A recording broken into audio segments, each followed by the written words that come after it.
ain't done no work. And like, yeah, awesome. Then we take the people who are like just straight up drive-bys, and they're just like, oh, random crackhead, who cares? Like, I don't care. Like, we see random crackheads where I live, and it's like kind of funny, actually. Kind of takes me back to the days. I'm just like, you know, no fear, obviously. I was like, yeah, it's like nothing where I come from. So that's an upgrade for me. And that's the key, right? When I was rehabbing in Brooklyn, people from Cherry Hill wanted to move to Brooklyn because it was a slight upgrade from Cherry Hill. That's it. It wasn't like a big upgrade, but it was a slight upgrade. People in Brooklyn want to move to Brooklyn Park, right? It's a slight upgrade. You just go over that county line, house is a little bit nicer, taxes cheaper, school's a little bit better, right? You know, you got a little nicer stuff.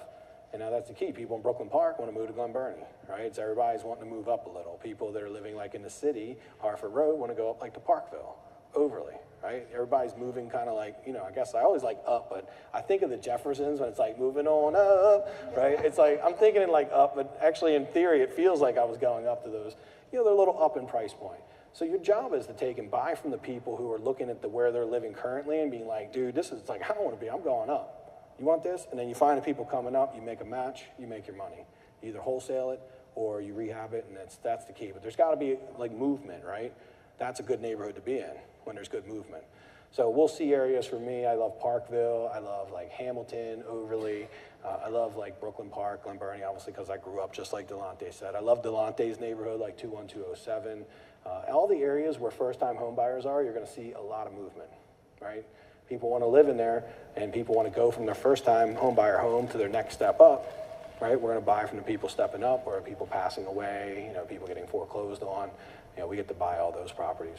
But it's got to be a little bit iffy because you go to like Severna Park, there's no one getting foreclosed on in Severna Park because they got too much money.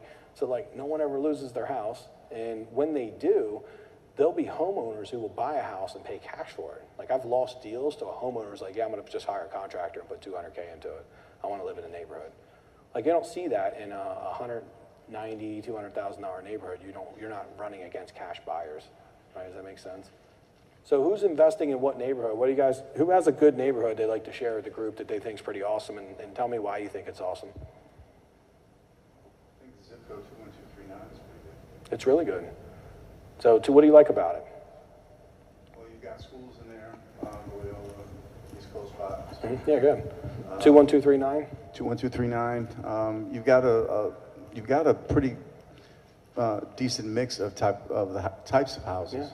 Yeah. Pretty much what I've seen or what I search for, which is pretty abundant, is the 3-bedroom, 2-bath. Okay.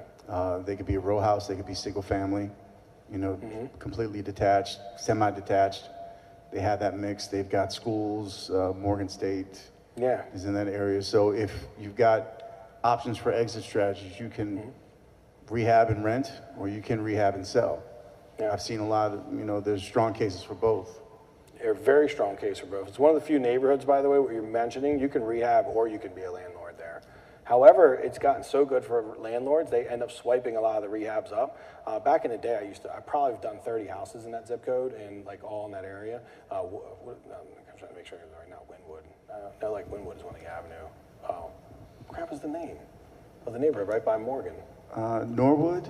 Northwood, yeah, I knew it was a wood in there. Thank you. How did I forget Northwood? That's how long it's been since I rehabbed a house in Northwood. It's probably been 3-4 years.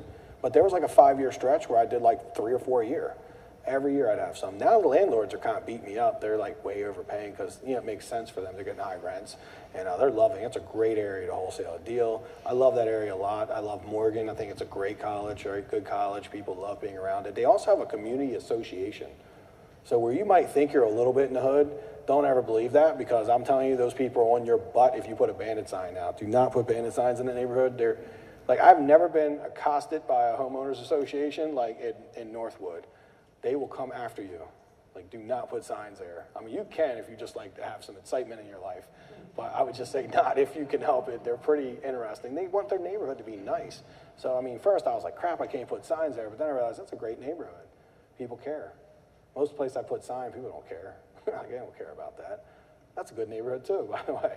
But Northwood is great, and so you like it because it's 3-2, got colleges, you know, it's a pretty solid, clean neighborhood. Price points are good too there, right? Most row homes selling for like 160 to 180, something like that. Yeah, every now and then you catch an outlier that's about 195, 200, but that area is, yeah, I mean, it's pretty diverse. again, and the choices of houses are, you know, you have a good mix. Yeah, it's a good neighborhood. Like a lot of people work. Good thing to know about a neighborhood, if you like it, what kind of cars are on the street. When you see there's plenty of parking, that means no one owns a car. And yeah, that's not good usually. I mean, you want to see that people actually have a pretty decent car. I'm not talking like Mercedes, by the way. I'm talking like just like, you know, maybe a new car or a newer car. And people don't look like no one owns a car. Like they're waiting for the bus or something. That neighborhood won't have enough value to it for, you know, it's more of a rental neighborhood. And because that tends to be what people do, right? And we just like pay attention to what's happening so we can just, you know, we can make our money serving each side of the equation. That's it. We're just like middlemen. Even as rehabbers, we're just like wholesalers, right? We're just middlemaning different people, right? We're buying from one, putting a little love to it, and then selling it to an end user. It's just a little different way of middling in the deal. So what's another, who else has a good neighborhood? Al, 1 second over here. So for everyone who's kind of new, like 21239 Northwood is a very good zip code, good neighborhood, great investment. Yeah. So I live out here in the Glen Burnie. I think we found out that we're neighbors, Pasadena. No, you live like 12 feet from me. Yeah. We're not like neighbors. I thought Al was stalking me. I was like, dude, you don't really live there. He's like, no. Not yet. Across the street. I ride by his house every day to go to get the 4 for $4 at Wendy's. But actually, I lived in Prince George's County for quite some time. So the Bowie area, 20715, as Jason mentioned, great schools, a college nearby, and on that side, it's some older homes, and they're 3132. I've been seeing a lot on Hubzoo and some other auction online houses. And as you talked about in the neighborhood, what type of cars and things of that nature. But Prince George's County in that Bowie area is a pretty good area. So feedback on Bowie is it's a little almost too good. It's almost too good, actually. So Bowie's a really good neighborhood. It's like you're under characterizing it. It's a really strong neighborhood, great schools. It's very competitive, so it's hard to get deals on the MLS in that neighborhood and win good deals. Now, if you're going to go to Bowie, you might want to do private marketing because you have a better shot. The MLS, Bowie's very, very competitive. And I could really just tell you that, but I've done like 1,100 deals. Actually, I'm almost at 1,200 deals now, and only about 3 have been in Bowie. And that's not by choice, because I could, if you gave me a secret weapon to do all 1,200 deals in Bowie, I'd be like, I'm in. Bowie's awesome, like great results, like love Bowie. Every deal we've done in Bowie, we made a lot of money, and it was amazing. We just don't get enough of them, right? So if it's your only place, then make sure you become the master of Bowie, right? You start figuring out a way to pull up some rocks and look some different spots. Don't fish in the pond everyone's fishing in when the neighborhood's a little bit better than you need. Start to dig under some rocks, maybe. Like the driving for dollars would be powerful in Bowie, right? Getting and knocking on doors, talking to people and just saying, hey, here, I'm from the neighborhood or whatever. I love the neighborhood, want to buy a house. Let me know if you consider selling. Like that's just a great thing to do in neighborhoods like that. Because see, all your competitors are on the MLS, like the big portion of them.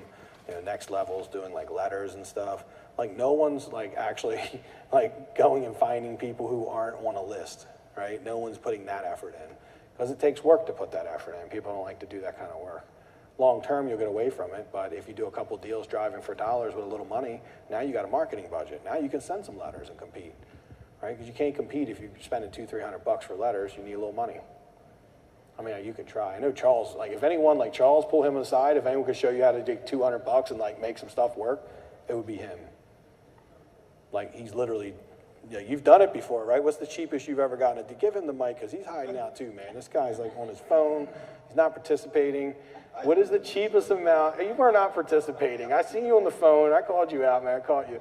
What is the cheapest you've ever, like the cheapest amount of like letters you've sent to get a deal? Like what would you say like the lowest amount? Probably a probate case file, about 60, 70.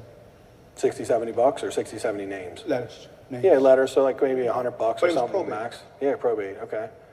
There you go, that's cheap. There's no, like, I feel like we need a disclaimer, like, results are not typical.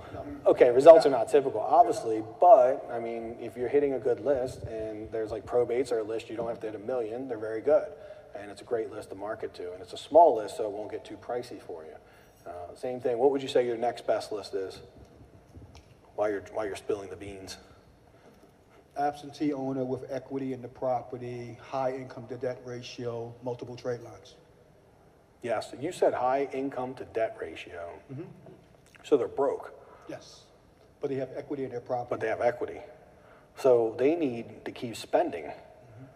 Yeah, that's a crazy list, by the way. That takes a lot of weeding. Yeah, you told me you love that list. I still never do it because I don't like to listen to nobody. He's like, he tells me this like a year ago you told me that. You know, I'm like, yeah, man, give me like 2 more years. I'll try it. But like the thing is, the reason I don't jump right on it is I'm pretty abundant with what I'm doing. And me and him share, right? He gives back every, like, what is it, Saturday? What do you do at the first or second Saturday of the month? Fourth Saturday of the month? I never come, so I don't know. Because, like, Saturday's my day, man. Like, you know, I'm trying to come, but, like, I come a couple times just to see Charles and hang out. And then he always give me a hug when I come. However, he gives some free value. You guys should definitely check it out. It's a big group. He told me this like a year ago, and I never got on it because, like, I'm very abundant. I got more deals than I can handle now, but it's good advice. Does everybody know what he said, actually? Like, absentee owner, they're high equity. They also owe a lot of money, so they got a lot of debt to income, meaning, like, they're broke, and they could really use some of that cash in their house.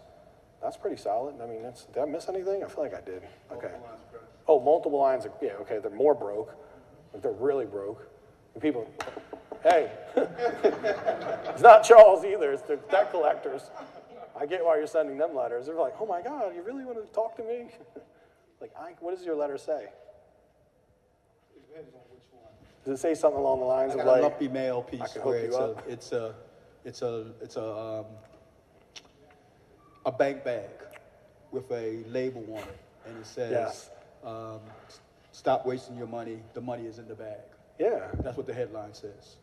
Yeah, that's too much. I love that. I always love his stuff. I'm not as outgoing. Like, I'm just like, hey, man, my wife and I would like to buy your house. It still works, though, right? It still works, man. I'm like, you got to prove it wrong before I'll change my mind. If I'm still making a lot of money on it, I'm going to keep doing it. Charles, like, dude, if he's the guy that's going to give you the new stuff. I was going to tell you the burned down house. Yeah. She called the other day. She was like, yeah, because the receptionist answered. And she was like, yeah, are you Mike Green's wife? Oh, the wife that I don't have. No one ever calls me out on that. She asked the VA that. I don't have a wife. Unfortunately, I don't need to keep sending the wife one. I think they never changed it, but I don't actually have a wife. I'm not trying to be deceitful. I just love the letter, and I think I accidentally sent it, and it's working, and then no one ever changed it. So I'm going to probably, I don't know if anybody's single, but I'm currently looking for a wife, so I can stop the lie. I stopped the lie, man. That letter has worked for at least 10, 15 years. It works, and it still works really well. It's a great letter. It's a home run as far as a letter. And then, you can do a lot of things. The key to letters is just do them, right? That you follow through with them, you're consistent, and you learn how to close when they call. Because, they don't always call just like, hey, man, I really need to sell this house. Can you give me a really low offer? No, they're going to call, and they're going to be like, yeah, I need $700,000. Like, what are your neighbors selling for? Like 2. Why do you think you're worth 7? No, I'd just like to get that. And you're going to have to talk to them about why it's worth like 120, not 7. Right? There's going to have to be a dialogue that you'll have to have with them. That dialogue can sometimes go a really long time, right? It might be multiple follow. Rashad's like, yes. Like, it's not, they don't just call, just lay it up for you. Your job is to take them from where they are to where they need to be to get reasonable so that, you can make a little money and they can, get a fair price. Because the condition of their house, right, you're giving them a fair price because it's a wholesale. Like, they want to put some work into it, they can get that higher price, but they would require them to put a little effort and work into it, and they never want to do that. Nobody wants to, they don't want to hire contractors. I can get it too, man. I'm like a master at hiring them, and they still stress me out sometimes. But I wouldn't want to do that. Do you have a question or something you want to add? Oh, sorry, yeah. How periodically do you send that letter? How often do you send it? You don't just send it once, right? I'd like to send all my letters at least 4 to 7 times. Is that the same for you? At least. Yeah. The first time I sent it, I'm doing 3 touches the first week. Letter, phone call, also a text message. Okay, I thought you were going to say you were sending 3 letters the first week, and I was just in my head envisioning, like, we get cussed out quite often, like, oh my God, you sent me another letter? And I'm like, why are you getting so upset about this? It's just a letter. 3 touches. So I was like, if we sent 3 a week, it would be on, right? Rashad's like, no, dude, don't do that to me. There's people that get so amazingly upset that you sent them a letter. I'm like, I don't even look at the letters. I just throw it in the trash. I don't pay attention. They're reading it, and then they must be like, why is he sending me this letter? There's like this whole conversation between my letter and them, and it's like, why are you looking at that me this way letter? Like, what? You don't know letter? You don't know my life. You don't know me. And it's like, you know what? I'm going to call Michael Green. I'm calling him right now. How did He's he not get going to do this this to me. information? And then they get on, my lady answers, and she's like, hi, is Michael Green's office? And she's like, hi, is Michael Green there? Put him on the phone right now.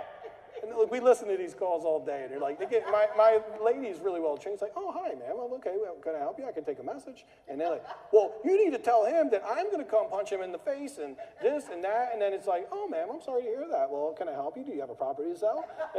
And she's like super calm. And it's like, well, you tell Michael Green I got another letter. It's on. Like, it's on. And he doesn't know me. I'm not that kind of person. Like, I'm not that kind of person. So yeah, that's what we have. So like, yeah, I hope that didn't scare anyone off, but it's the fun of our day sometimes. It's like a whole weird thing going on. And then other people just throw them in the trash. I like, just throw them in the trash, man. Sometimes I get the courage to call and say, hey man, you could just throw it in the trash, but I know it's not gonna be a good conversation. We did have someone, and this is the first time I ever had this happen, we had someone send us leave us a voicemail and say, hey, if you keep sending me a letter, I'm gonna blast your whole phone out. And yeah, and then we looked at our report this month, and we got 90 phone calls from this guy. He must have put us on some weird list.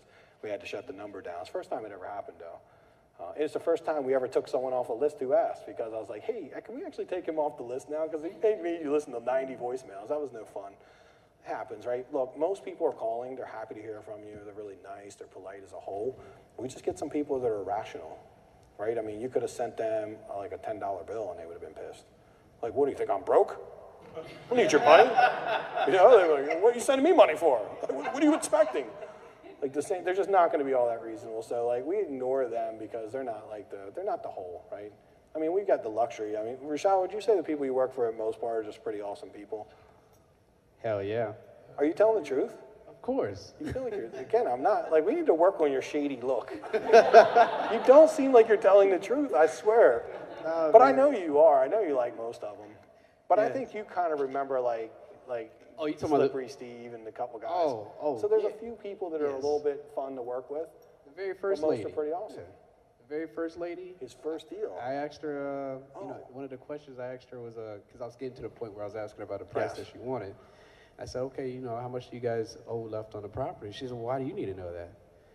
And, you know, I just like... What was like, to be fair, it was like your third phone call ever. So he didn't know what to say. Yeah, I didn't know what to say. Weird. But okay, what was the outcome of the deal? Oh, that was my first deal. We did the deal. Who cares she got mad at you? We went out there and we found out she actually was just a little weird on the phone, but she was a pretty nice lady. She was analytical, by the way. She was like me, so I got to start talking like math with her. She was like, I really like you. And I was like, of course, we're like soulmates. Like, you just want to know the details. I got them. And then she did really like me, didn't she? Because I was like real detailed, and she just loved the details. I got right to the point. I'm like, look, this is what we're going to do. Here's the details. She's like, oh my God, that's what I've been waiting for. And once you break down the barriers, like, you know, people usually ease out. You know, they get chill. Yeah, and then she privately told me she just didn't like that sketchy guy I was asking about where the money was going. Because she's really like, why do you need to know where my money's going? Like, what's up with your dude? And I was like, I don't know. I'm glad you didn't tell him, though. I just hired him like a week ago. I don't really know what he's about. But no, so they got a little testy with him, but a lot of it was like, will you say that now that you're better, that you get less of that? Yeah. See, experience, you get better with people. And where I lack, like, you pick up. So, like, we go on deal trips together. So, you wear it, like, I'm not good at, he picks it up at, and, you know, vice versa. So, we work well as, like, a team. It's a lot of fun. We get a lot of deals done together. Rashad's, I've had a lot of great acquisitions people. He's by far our best, like, synergy, right? Because, I mean, me and him were just knocking stuff out. It was like, it's one of the blessings of me being a coach, because he was one of my students, and like, I liked him, and I was like, and he's like, yeah, I kind of like to do this more. And I was like, hey, would you consider quitting your job and working with me? And he was like, yes. And I'm like, yeah, that's awesome. Right? I mean, everyone I get to work with, Delonte, everyone's been like kind of a scenario like that. Where was he working if he quit his job? Well, he was working for the man, building airplanes. Oh. And we talked today, we're pretty sure they were racist. But they're in Middle River, like, that's kind of common in Middle River, so, like, it wasn't their fault. I don't even know. You'd have to ask Tim. I zone out, man. I don't want to know. I kind of want to be delusional. It was a good job, but I mean, he had a good job. Better opportunity. So, you know, timing. Look, he gives me all the signs in the world. It was that time.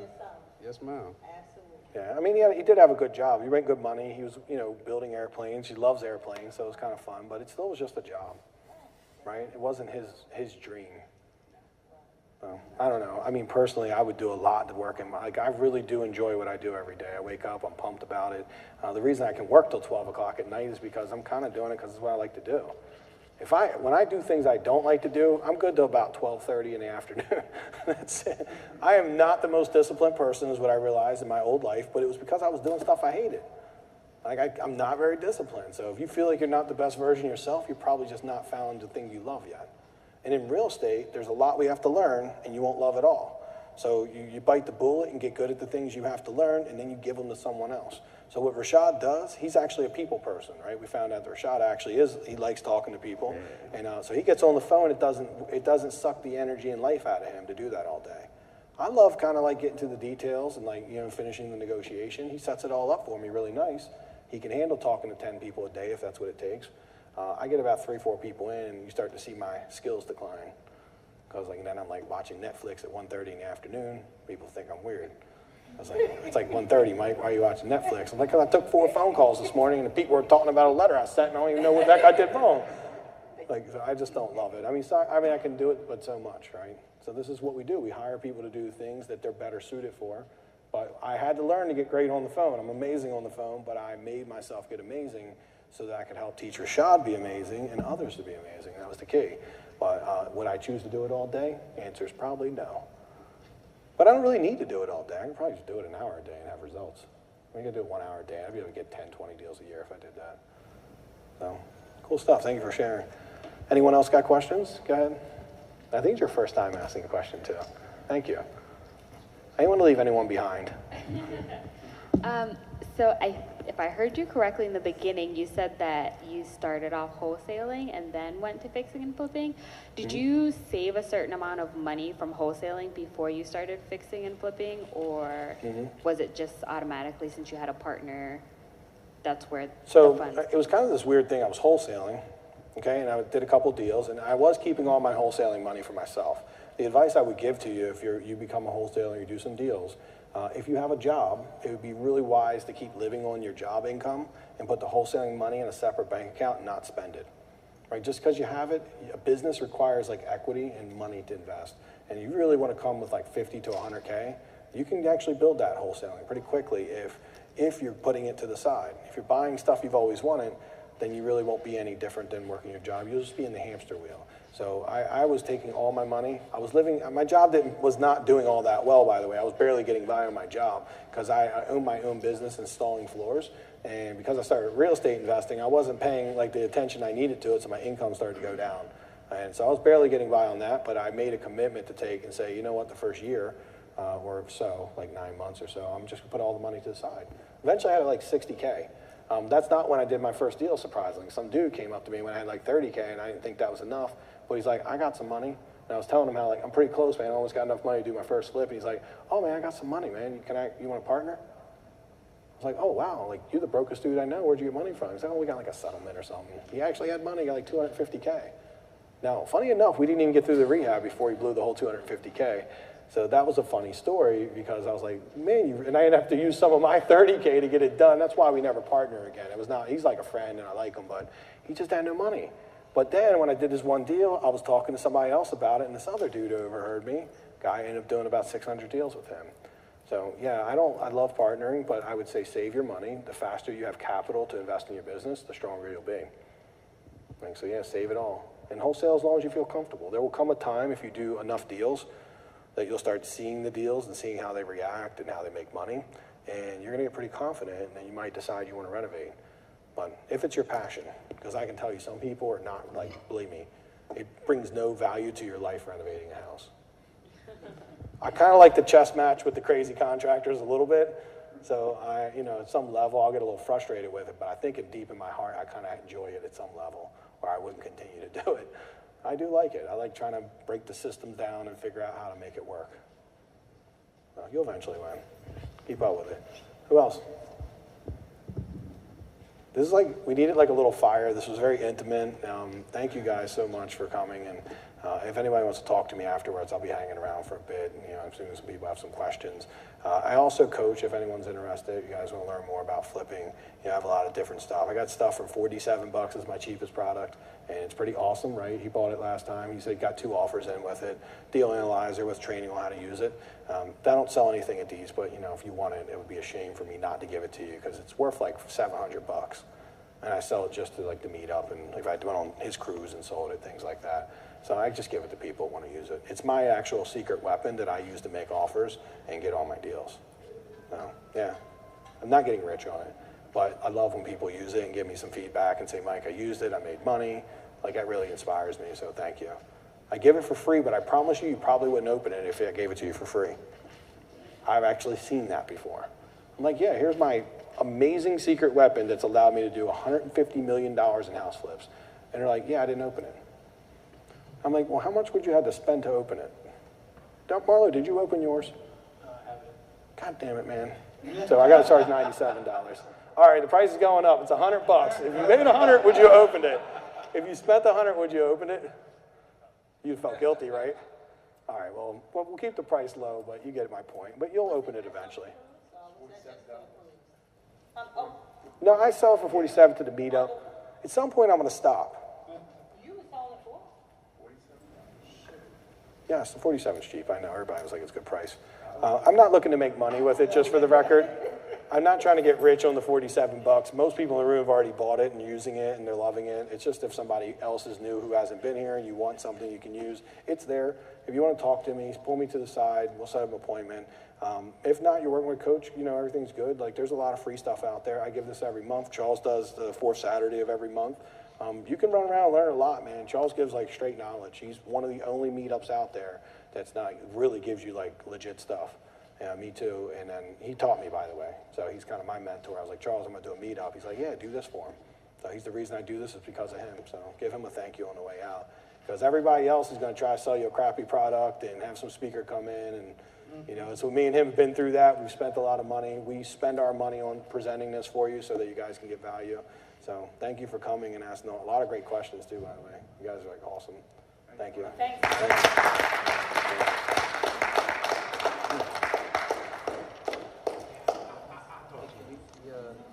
The testimony you were talking about?